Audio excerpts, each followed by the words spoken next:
There's something haunting about the sound of silence when it shouldn't exist. Picture this.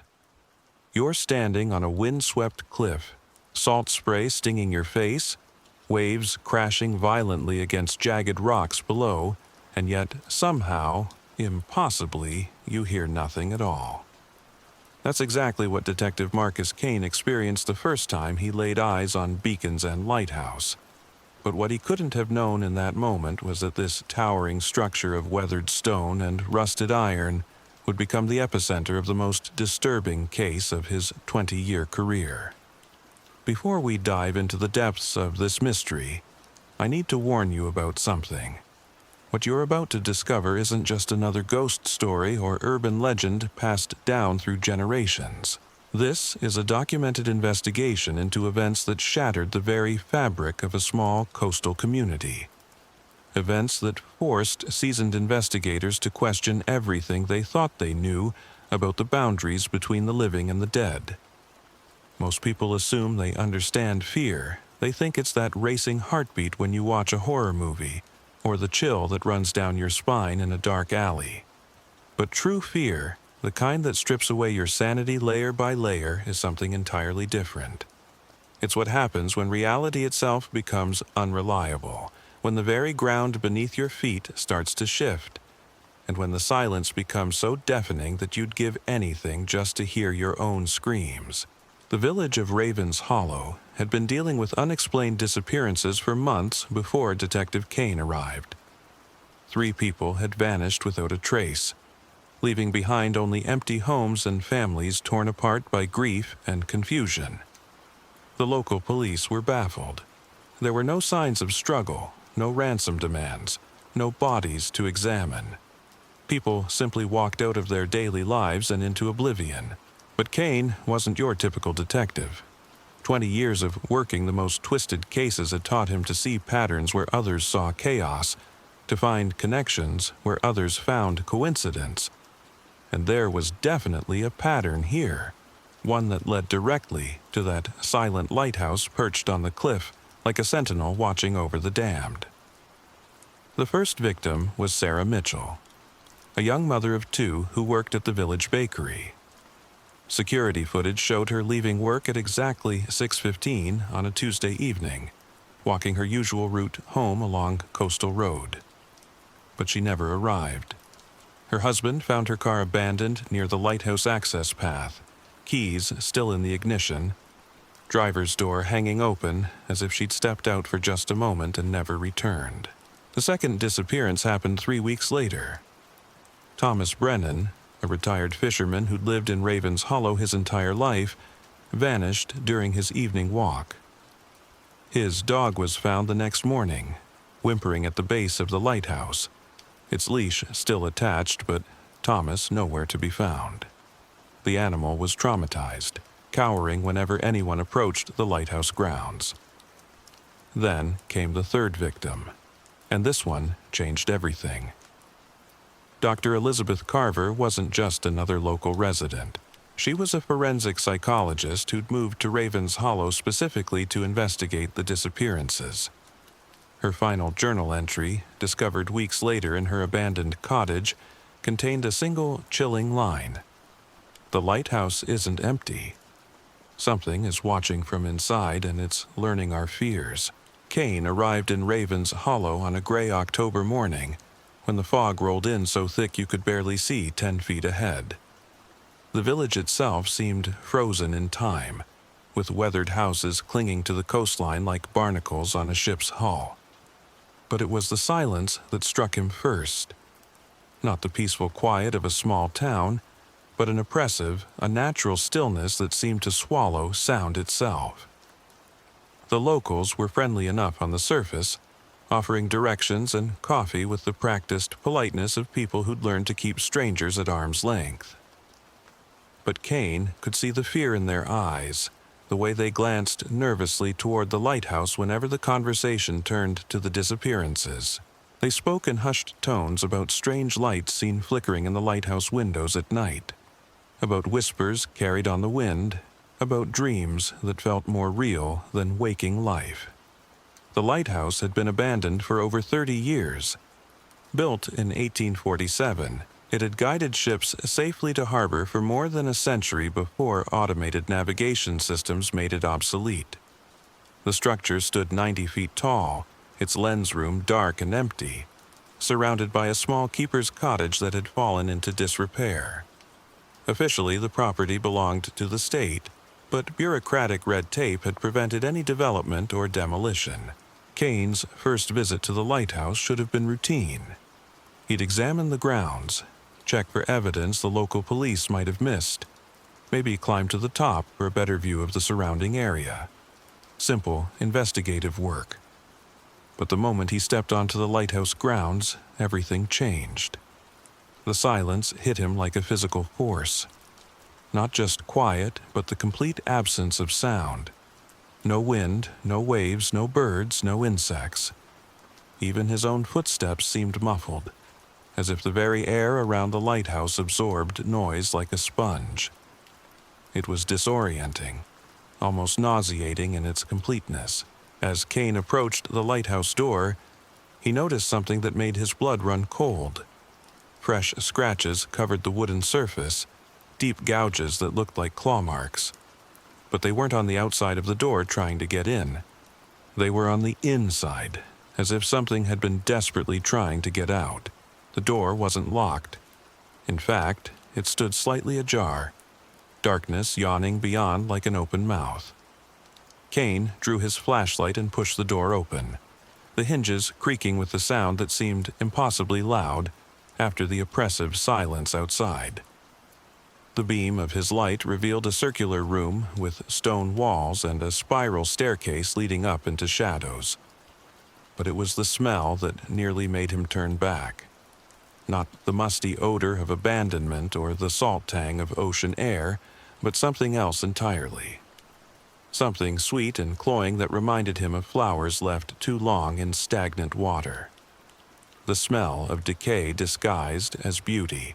Kane had investigated countless crime scenes, walked through places where unspeakable things had happened, but something about this lighthouse felt different, wrong, as if the building itself was alive and watching him, measuring his fear like a predator sizing up prey. He began his ascent up the spiral staircase, each step echoing strangely in the confined space. The walls were covered in what looked like scratches and scrapes, some old and weathered, others appearing fresh. About halfway up, Kane stopped. There, carved into the stone wall in shaky letters, were 3 words that made his skin crawl. It knows you. The lighthouse keeper's logbook, discovered in a drawer of the cottage next door, revealed disturbing entries from the lighthouse's final years of operation. The last keeper, a man named Jeremiah Blackwood, had documented increasingly strange occurrences. Ships guided safely to harbor during storms they never entered. Lights appearing in the lens room when no one was on duty. Visitors who climbed the lighthouse stairs but were never seen coming down. Blackwood's final entry, dated just 3 days before the lighthouse was officially decommissioned, consisted of a single sentence repeated over and over until it filled the entire page. The light never goes out. The light never goes out. The light never goes out. What Kane was beginning to understand was that the lighthouse hadn't been abandoned at all. Something had been living there all along. Something that fed on the fear and desperation of those drawn to its isolated perch above the churning sea. Something that had been waiting patiently for decades, growing stronger with each passing year. The disappearances weren't random. They were carefully orchestrated by an intelligence that understood human nature better than humans understood themselves. An entity that could reach into minds and manipulate thoughts, turning ordinary people into instruments of its will. But Kane was about to discover that uncovering the truth about the lighthouse was only the beginning of his nightmare. The deeper Kane delved into the lighthouse's history, the more he realized that Raven's Hollow had been living under a shadow far longer than anyone cared to admit. The village archives, housed in a cramped basement beneath the town hall, contained records that painted a disturbing picture stretching back over a century. Every decade brought new disappearances, always in clusters of 3, always connected to the lighthouse. The pattern was so consistent it couldn't be coincidence, yet somehow each generation seemed to forget what the previous one had learned. It was as if the lighthouse itself possessed the ability to erase memories, to make people forget the warning signs until it was too late. Kane spread the yellowed documents across a makeshift table, his hands trembling slightly as he traced the timeline of vanishings. 1923, 3 dock workers. 1934, a family of tourists. 1947, 3 young women from the local seamstress shop. The list went on, each entry more chilling than the last because of how matter-of-factly they were recorded. Missing persons reports filed, brief investigations conducted, cases closed without resolution. But it was the personal accounts that truly terrified him. Letters hidden in family Bibles, diary entries tucked away in attic boxes, testimonies that had been deliberately buried because they were too frightening to believe. These documents spoke of something that defied rational explanation, something that could reach into human minds and twist them from the inside out. Margaret Wynne, whose brother disappeared in 1956, wrote, "He came back to me in dreams for weeks after he vanished. But it wasn't really him. It was something wearing his face, something that knew things about our childhood that only he could know. It would whisper to me about the lighthouse, tell me how peaceful it was inside, how all the pain would stop if I just walked up those stairs. I had to leave Raven's Hollow because I could feel myself wanting to listen." The more Kane read, the clearer the pattern became. The entity in the lighthouse didn't just take people randomly. It studied them first, learned their deepest fears and desires, then used that knowledge to lure them to their doom. It was a predator with infinite patience, capable of waiting years between feedings while it observed and planned. Dr. Carver's research notes, recovered from her cottage, revealed that she'd reached similar conclusions before her disappearance. Her handwriting grew increasingly erratic across the pages, as if she'd been fighting to maintain her sanity while documenting her findings. "The entity feeds on more than just physical victims," she wrote. "It consumes fear itself, terror, despair. Each person it takes makes it stronger, more capable of reaching out to influence others. The lighthouse isn't just its lair, it's an amplifier, broadcasting its influence across the entire village." Kane felt a chill run down his spine as he read her final theory. "I believe it's been slowly conditioning the entire population of Raven's Hollow for generations, preparing them to accept the unacceptable. When the time comes for its ultimate feeding, they won't resist, they'll help." The detective's investigation took on new urgency when he discovered something that made his blood freeze. Hidden in the basement of the lighthouse, behind a wall that had been bricked up decades ago, he found a collection of personal items. Not trophies in the traditional sense, but something far worse. Each missing person's most treasured possession, arranged with ritualistic precision on stone shelves carved into the wall itself. Sarah Mitchell's wedding ring gleamed in the beam of his flashlight, still warm to the touch despite the cold dampness of the basement. Thomas Brennan's lucky fishing lure, the one his wife said he never went anywhere without. Dr. Carver's leather journal, the one she'd carried everywhere during her investigation, now filled with entries written in her hand, but containing words she'd never written.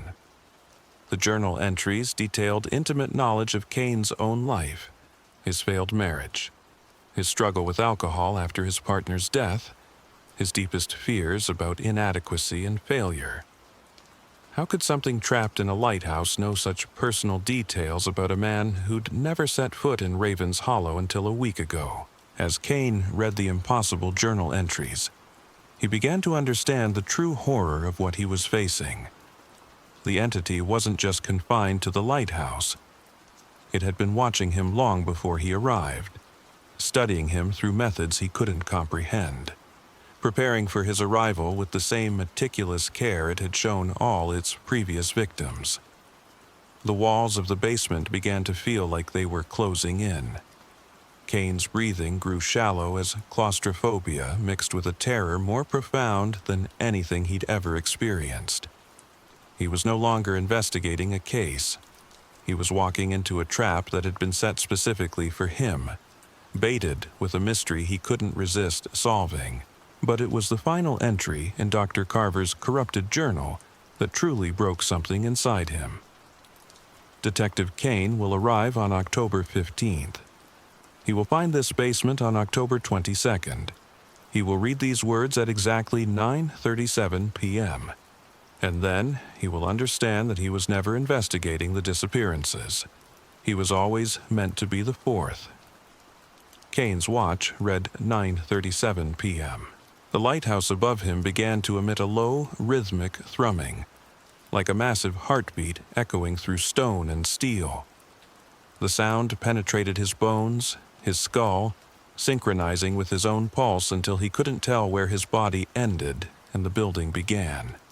The silence he'd experienced outside had been replaced by something infinitely worse, the sound of something ancient and hungry awakening from its patient slumber. Footsteps echoed on the spiral staircase above, slow and deliberate. But Kane knew with absolute certainty that he was alone in the lighthouse.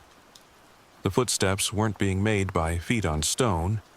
They were being made inside his own mind, the entity's way of announcing its presence, of letting him know that the game was about to begin in earnest. Kane tried to run, but his legs felt like lead. The basement walls seemed to stretch and warp around him, distances becoming fluid and impossible. The exit that should have been 10 feet away might as well have been 10 miles.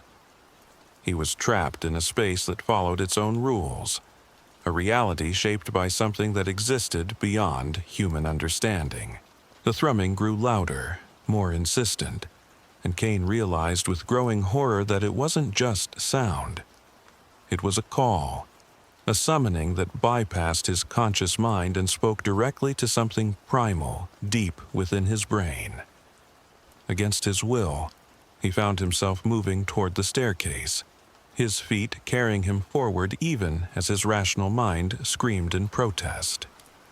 As he began to climb, Kane caught glimpses of movement in his peripheral vision, shadows that moved independently of any light source, shapes that suggested human forms but wrong, in ways that made his eyes water to look at them directly.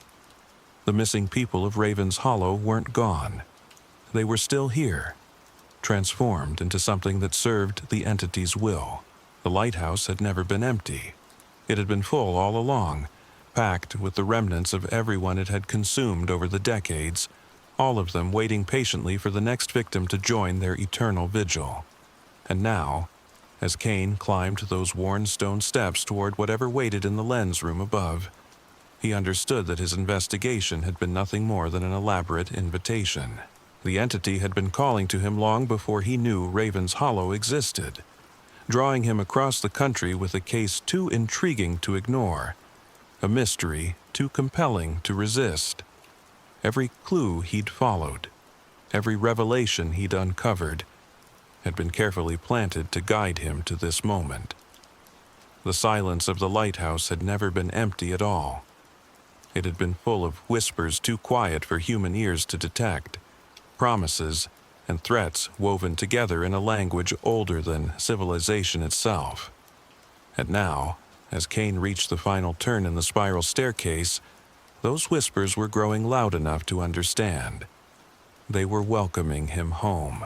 The lens room at the top of Beacon's End Lighthouse defied every law of physics Kane thought he understood. The space was impossibly vast, stretching far beyond what the external dimensions of the structure could contain. Crystalline surfaces covered every wall, each one reflecting not light but memories. His memories. The entity had been collecting them for years, harvesting every moment of doubt, every flash of terror, every instance of crushing despair he'd ever experienced. Kane saw himself as a rookie cop, trembling as he approached his first crime scene. He watched his marriage crumble in slow motion, every harsh word and bitter silence playing out across the reflective surfaces like a twisted home movie. His partner's death replayed endlessly, the moment of impact frozen in perfect, agonizing detail.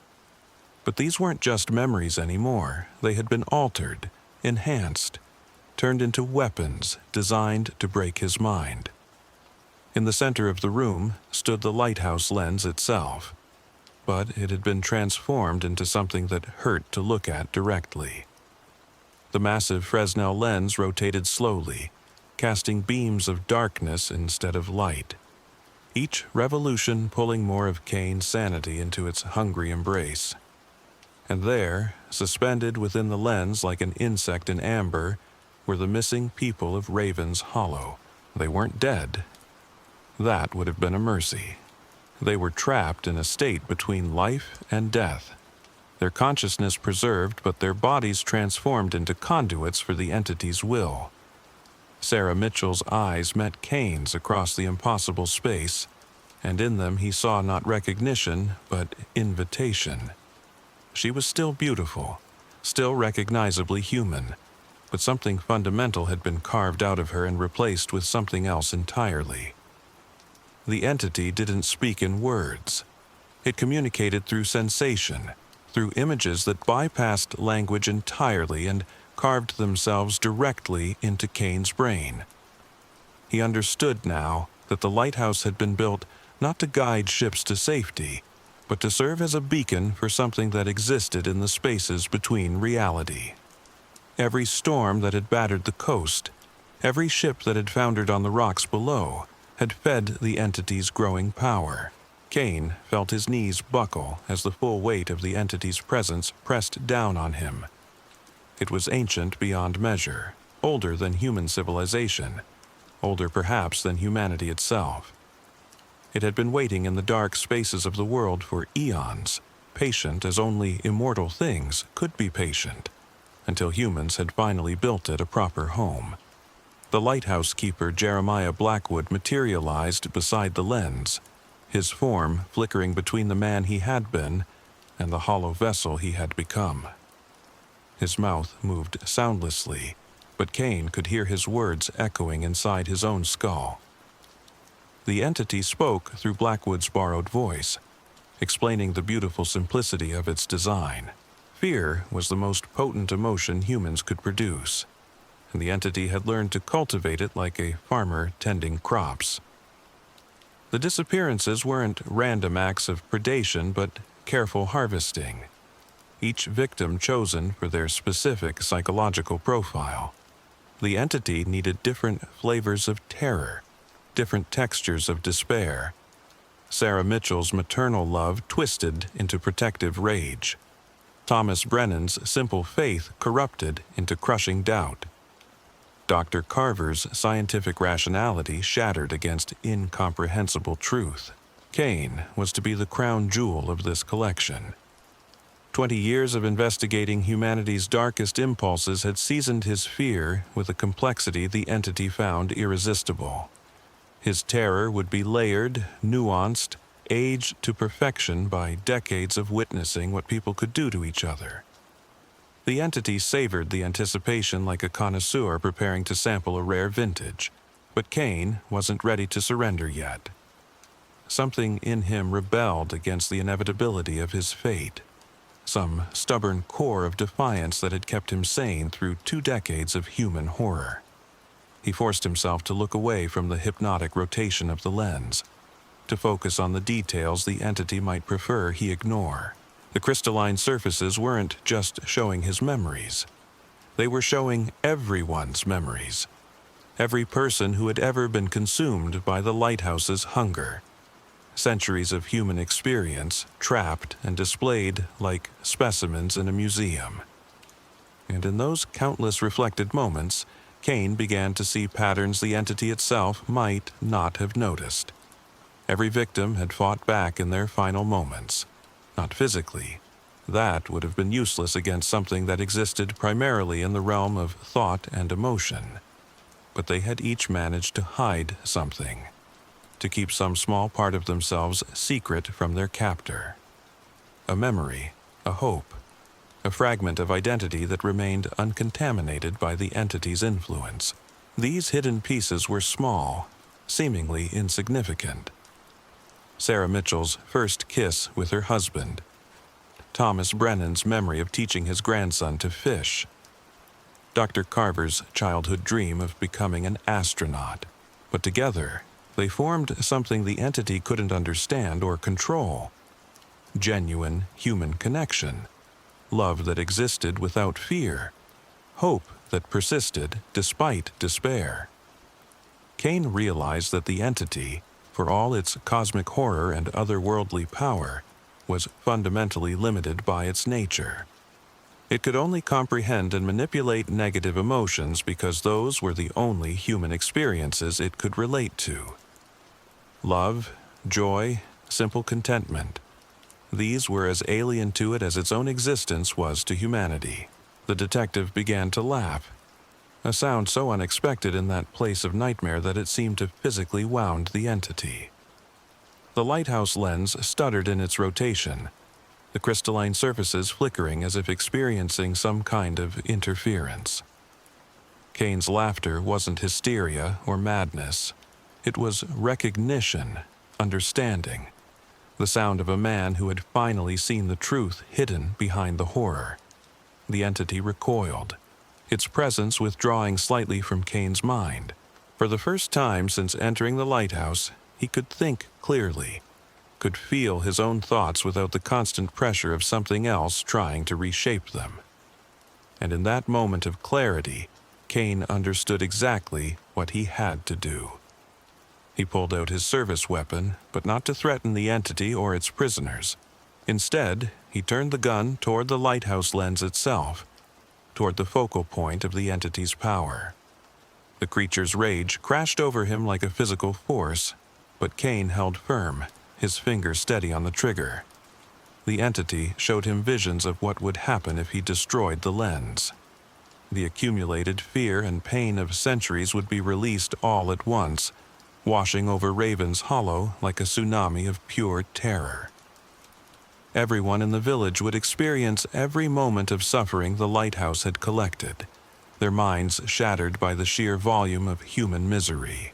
But Cain saw something else in those visions, something the entity either couldn't see or chose not to reveal. Along with the fear and pain would come all those hidden fragments of love and hope, all those carefully concealed moments of human connection that had been gathering strength in secret for generations. The entity had been so focused on harvesting negative emotions that it had failed to notice the positive ones growing like weeds in the cracks of its carefully constructed prison. The lighthouse began to shake as Cain tightened his grip on the trigger. The entity's presence pressed against his mind with desperate fury, showing him images of his own death, promising him eternal torment if he dared to act. But Cain had seen enough human evil to know that the promise of suffering meant nothing compared to the reality of allowing it to continue. The lens exploded in a cascade of impossible light, each shard carrying with it the memories and experiences of everyone the lighthouse had consumed. Cain felt the fragments of shattered reality cutting through his consciousness, but instead of pain, he experienced something he hadn't felt in years. Peace.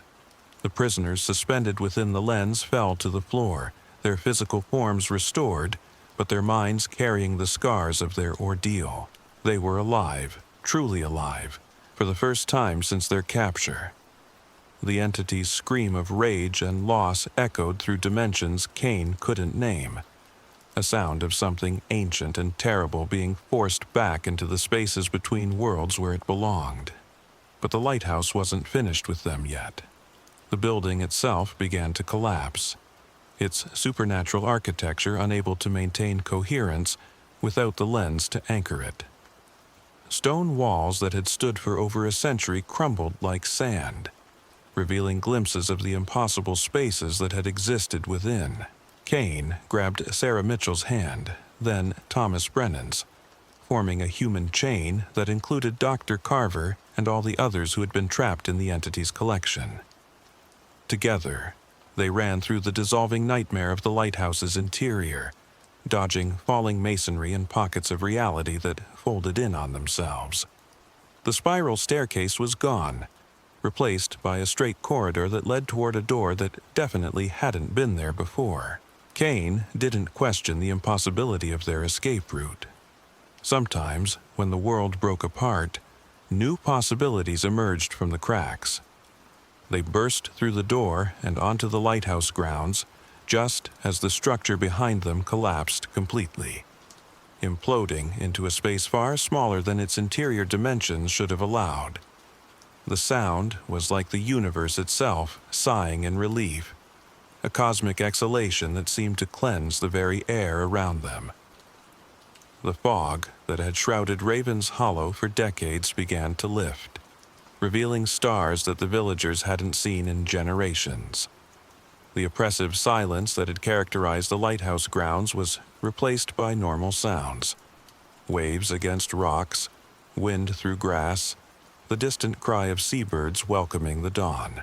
Kane looked at the survivors gathered around him, each one marked by their experience but fundamentally unchanged by it. They would carry scars, certainly, but they would also carry something more precious: the knowledge that they had faced ultimate horror and emerged with their humanity intact. The entity wasn't destroyed, Kane knew that. Something that ancient and powerful couldn't simply be eliminated by destroying one of its anchors. But it had been banished, forced back into whatever realm it had originally inhabited, and the lighthouse that had served as its gateway to the human world was gone forever.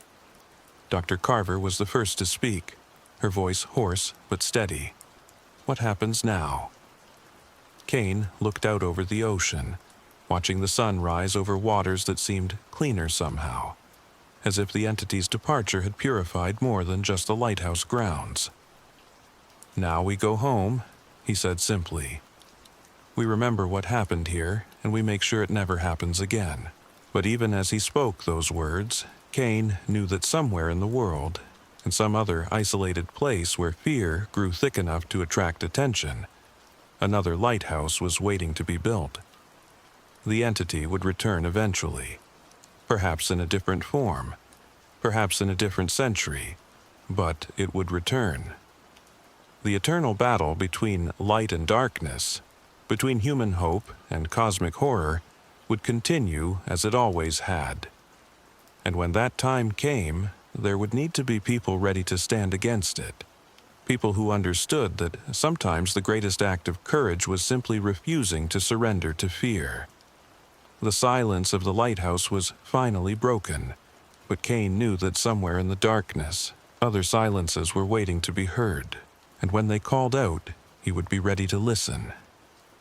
Kane stood among the survivors as the first rays of sunlight pierced through the dissipating fog, but his victory felt hollow. The lighthouse was gone, its malevolent presence seemingly vanquished, yet something gnawed at the edges of his consciousness, a whisper of doubt that refused to be silenced. Dr. Carver approached him, her scientific mind already trying to process what they'd experienced. "Detective, I need you to understand something. My research before I was taken, it suggested this entity wasn't unique. There are others, scattered across the world, each one anchored to a place where human suffering reached critical mass." Kane felt his blood chill as the implications settled in. How many others? I don't know, but the entity showed me things while I was trapped. Visions of lighthouses, towers, monuments built in places where tragedy had soaked into the very foundation stones. Each one a potential gateway, each one waiting for the right combination of fear and isolation to activate. Sarah Mitchell joined them, her maternal instincts intact despite her ordeal. "My children, are they safe? Will this thing come back for them?" Cain wanted to offer reassurance, but honesty compelled him to speak the truth.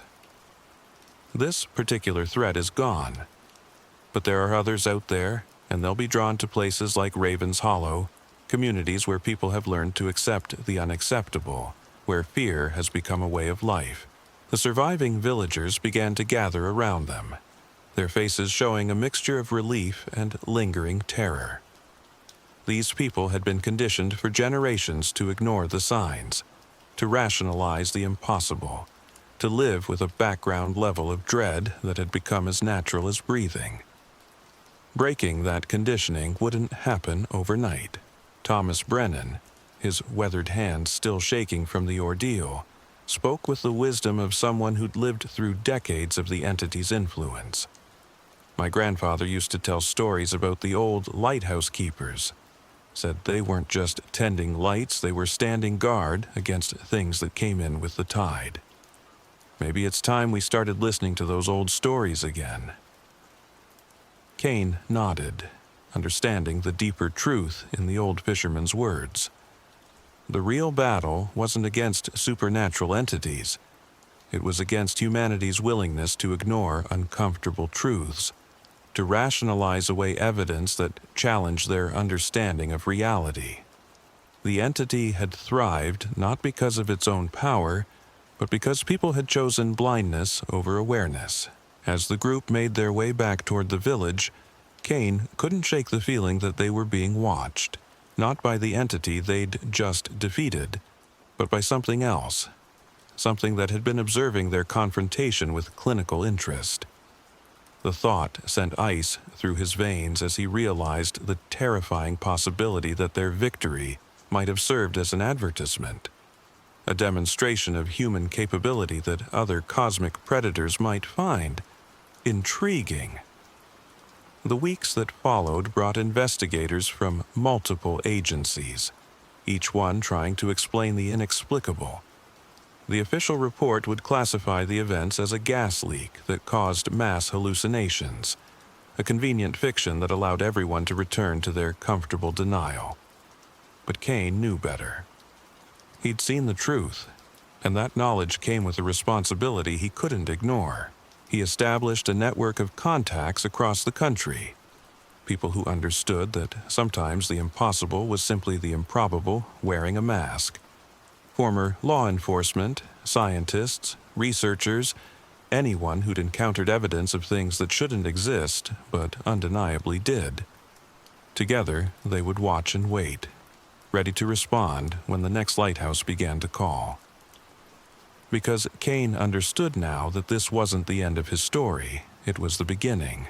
The silence of the lighthouse had been broken, but in the vast darkness of an indifferent universe there were countless other silences waiting to be heard. And when they began to whisper their ancient promises of power and terror, Detective Marcus Cain would be listening.